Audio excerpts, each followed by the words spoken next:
ইরানের রাজধানী তেহরানে ক্ষেপণাস্ত্র হামলা চালিয়েছে ইসরায়েল। শনিবার এই তথ্য নিশ্চিত করেছেন দেশটির প্রতিরক্ষা মন্ত্রী ইসরায়েলের কাৎজ। তার ঘোষণার পরপরই মধ্যপ্রাচ্যে নতুন করে উত্তেজনা ছড়িয়ে পড়ে। ইরানের রাষ্ট্রীয় টেলিভিশন চ্যানেলেও তেহরানের বিস্ফোরণের খবর প্রচার করা হয়েছে, তবে সেখানে বিস্ফোরণের ধরন, ক্ষয়ক্ষতি বা হতাহতের বিষয়ে বিস্তারিত কিছু জানানো হয়নি।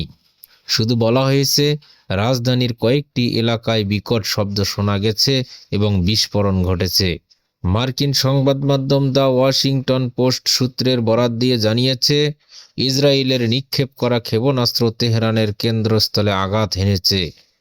এর ফলে শহরের গুরুত্বপূর্ণ কিছু এলাকায় আতঙ্ক ছড়িয়ে পড়ে। সাধারণ মানুষ নিরাপদ স্থানে আশ্রয় নিতে শুরু করে। এদিকে হামলার ঘটনার পর ইরানের সরকারের পক্ষ থেকে এখনও পর্যন্ত কোনো আনুষ্ঠানিক বিবৃতি দেওয়া হয়নি। দেশটির শীর্ষ নেতৃত্ব বা প্রতিরক্ষা মন্ত্রণালয় থেকেও সরাসরি কোনো প্রতিক্রিয়া আসেনি। এতে করে পরিস্থিতি নিয়ে নানা ধরনের জল্পনা তৈরি হয়েছে।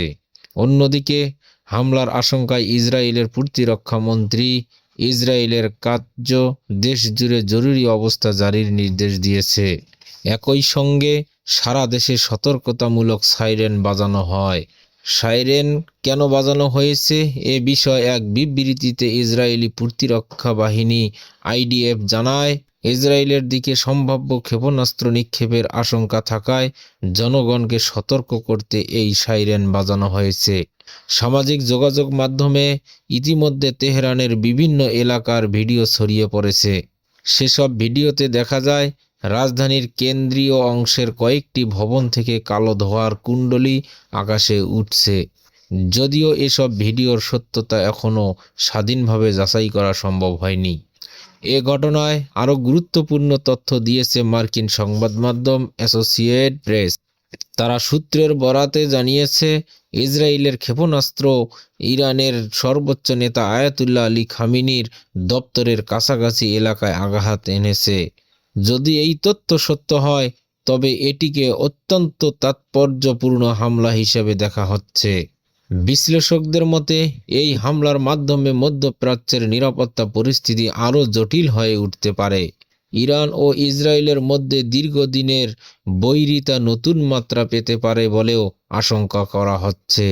অনেকেই মনে করেছেন এর প্রতিক্রিয়ায় পাল্টা পদক্ষেপ নিতে পারে তেহরান। সব মিলিয়ে তেহরানে ক্ষেপণাস্ত্র হামলার এই ঘটনা মধ্যপ্রাচ্যে নতুন করে অস্থিরতা সৃষ্টি করেছে। এখন সবার নজর ইরানের আনুষ্ঠানিক প্রতিক্রিয়া এবং পরবর্তী পদক্ষেপের দিকে। পরিস্থিতি কোন দিকে মোড় নেয় তা নির্ভর করছে আগামী কয়েক ঘন্টা ও দিনের সিদ্ধান্তের উপর।